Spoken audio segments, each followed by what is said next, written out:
있습니다. 오늘 이 자리에서 이야기될 것은 영화계 내에서 계속 만연하고 있는 폭언과 폭력. 김기덕 감독이 메비우스 영화를 촬영하는 중간에 있었던 폭행, 강요, 모욕, 명예훼손 같은 제명으로 일단 우선 고소장은 제출이 되어 있습니다.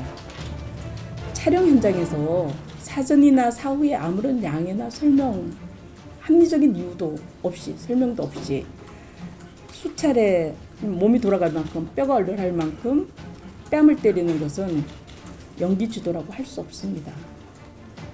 그리고 대본에 없는, 아무런 양해를 구하지 않은 갑작스러운 그 자리에서 아주 곤혹스러운 역할을 강요하는 것은 연출이 될 수가 없습니다. 뿐만 아니라 그런 일이 있었던 그 다음 날까지도 정상적으로 다 촬영을 마치고, 그리고 나서 계속되는 두려움과 공포와 호흡 곤란까지 느끼면서 너무나 무서워서 그 제작사와 수차례 상의를 거쳐서 하차를 하게 되었는데, 이를 두고 무단 이탈이라고 이야기하는 것은 있을 수 없는 일이고 또 다른 범죄 행위를 할 수 있습니다. 그럼에도 불구하고 본 사건의 감독 김기덕은 영화를 만드는 기본적인 태도를 저버린 것입니다. 다시 한번 이야기합니다. 영화는 예술이 아닙니다. 부디 예술이라는 모호한 관념에서 깨어나길 바랍니다. 그리고 영화의 가치는 사실성에만 국한되지 않습니다. 무엇보다 영화는 사람이 일하는 노동 현장이고 자신의 일에 보람을 느끼고 즐거워하는 곳입니다. 그런 일자리에서 그저 일을 잘하게 하겠다는 이유로 폭행이 이루어진 것입니다. 몇 개 신고한 이후 신고 바로 하고 싶었습니다. 그렇지만 너무나 많은 장애들이 있어서 신고할 용기를 못 냈고 신고할 그 사정이 못 되었었습니다. 그동안 이 피해자는 지난 4년 동안 여성단체를 많이 찾아다녔습니다. 여기는 민우의 성폭력 상담소, 여성의 전화 등등 많이 상담을 했고 변호사들도 만났었습니다. 그래도 해결이 안 돼서 너무나 고통스럽고 괴로워서 신경정신과 상담도 했고요.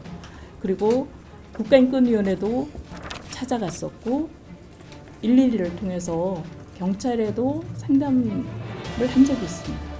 이렇게 여러 군데 문을 두드렸지만 돌아이어지는 대부분 부정적이고, 이처럼 언론에 금방 알려질 거다, 신상틀이 될 거다, 그리고 피해자로 제2차 피해가 너무 크다, 자칫 무고죄로 고소당하면 어떡할래. 용기를 내지 못한 이유 중에 하나는 아까도 말씀드린 것처럼 같이 현장에 있었던 동료들이나 이런 분들이 또다시 2차 피해가 생길 수 있기 때문에, 지금 당장도 같이 출연했던 분 중에 한 분의 2차 피해가 생긴 상태 아닙니까? 이런 상황들이 싫어서 고소를 못했던 겁니다. 그리고는 또 한 가지 문제는 본인이 당한 행위가 이게 전형적인 강간 행위가 아니다 보니까, 그러다 보니까 이게 성적으로 상당 부분 괴롭힘을 유발하는 미국 영미법의 그 기준으로 보면 사실은 섹슈얼 허래스먼트에 틀림없이 해당합니다. 근데 우리나라의 경우에는 섹슈얼 허래스먼트라는 형사 그 죄명은 없습니다. 그러다 보니까 이걸 사건화하기가 굉장히 어려워서 뭐 상당히 고통을 받았음에도 불구하고 정신적 고통만을 껴안은 채 그냥 시간이 지연되는 경우들이 많이 있습니다. 이번에 발고를 하게 된 계기도 이게 성폭력 사건으로 발고가 된 게 아니라 최근에 일어나는 여러 가지 갑과 을의 관계, 갑질의 문제의 연장선상에서 지금 발고가 된 것이기 때문에 사실은 우리나라의 이제 어떤 사법적인 제도 자체가 마련이 안 돼 있다 보니까 이 섹슈얼 허래스먼트는 굉장히 광범위하게 발생을 하는데요. 그것을 법적으로 보호를 받지를 못해가지고 결국은 지금 이 법에도 없는 갑질의 행위로 지금 발고를 할 수밖에 없는 그런 처지였다는 점을. 우리의 요구 하나, 서울중앙지검은 피고 소인이 자행한 폭행과 강요죄 등에 대한 성역 없는 철저한 수사를 진행하라. 하나, 연출이라는 명목으로 출연 배우들에게 자행되는 폭력, 강요 등의 문제 해결을 위한 영화계 내 가정 노력을 촉구한다. 하나, 정부는 영화계 내 인권 침해, 처우 개선을 위한 정기적 실태 조사 실시 및 관련 예산을 적극 마련하라.